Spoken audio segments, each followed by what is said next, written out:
जय हिंद फ्रेंड्स, स्वागत है आपका पब्लिक मेट्रो पे। और आज हम द रोशन शो में खास एक ऐसा एपिसोड लेकर आ रहे हैं जिसमें सरकार से नहीं, सीधे न्याय व्यवस्था से सवाल है। लेकिन उससे पहले दरभंगा में जो रेप हुआ उसका एक स्क्रीनशॉट आप जरूर देख लीजिए।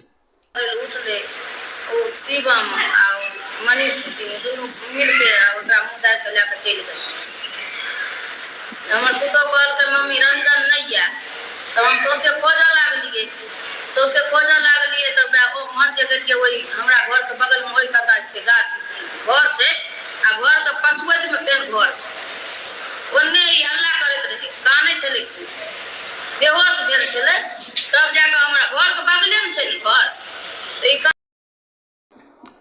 आपने स्क्रीनशॉट देखा जिसमें वो लड़की और उसकी माँ खुद बोल रही है कि उसी के घर में घुस करके जो है उसे ज़बरदस्ती मुंह में गमछा बांध करके और जो है उसे ले जाया गया। जानते हैं इतनी हिम्मत कहाँ से आती है जब हमारे यहाँ न्याय में देरी हो जाता है। आखिर रेप पीड़ितों को इंसाफ दिलाने में इतना देरी क्यों होता है?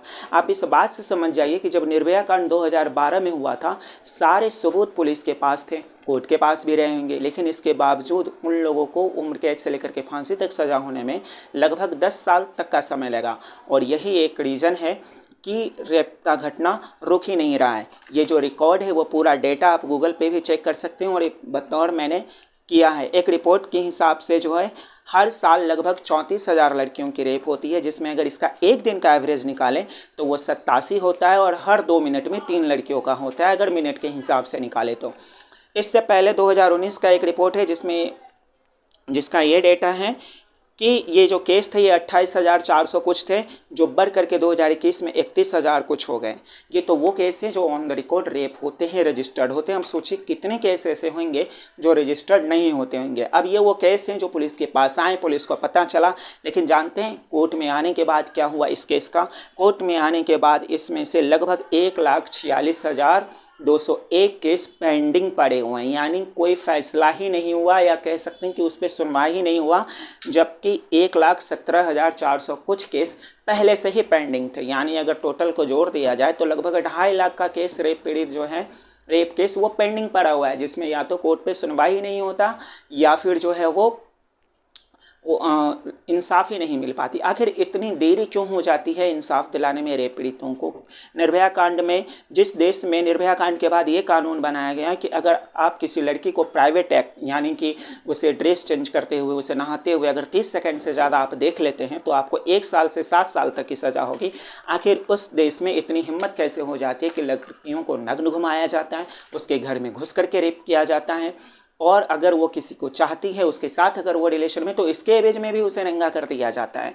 और ये सब कहीं ना कहीं हम हर बार सवाल सरकार से पूछते हैं, पूछना भी चाहिए, क्योंकि जो शासन करेगा उसका हक बनता है, सुरक्षा की जिम्मेदारी है। लेकिन कोर्ट में बैठे इन जजों की भी ये जिम्मेदारी है कि वो इस पर तेज़ी लाए, क्योंकि justice delay is justice deny वाली बात ना हो जाए, जिसका मतलब आप लोगों को पता है कि देर से मिला हुआ न्याय भी अन्याय ही होता है।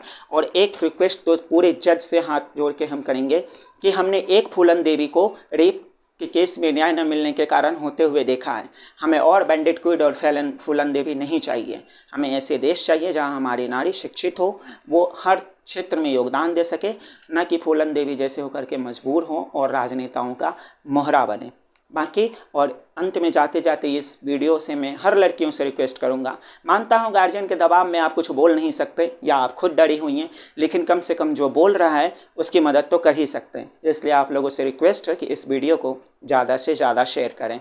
और आज मैं जय हिंद और जय बिहार भी नहीं बोलूँगा, और आज मैं जय नारी शक्ति ही बोलूँगा, जय नारी शक्ति। और ये रिक्वेस्ट जज से जाते जाते भी कि अगर इस पे जल्द से जल्द न्यायिक सुरक्षा नहीं हुई तो नारी के पूजने वाले देश में कहीं नारी गुमनाम ना हो जाए।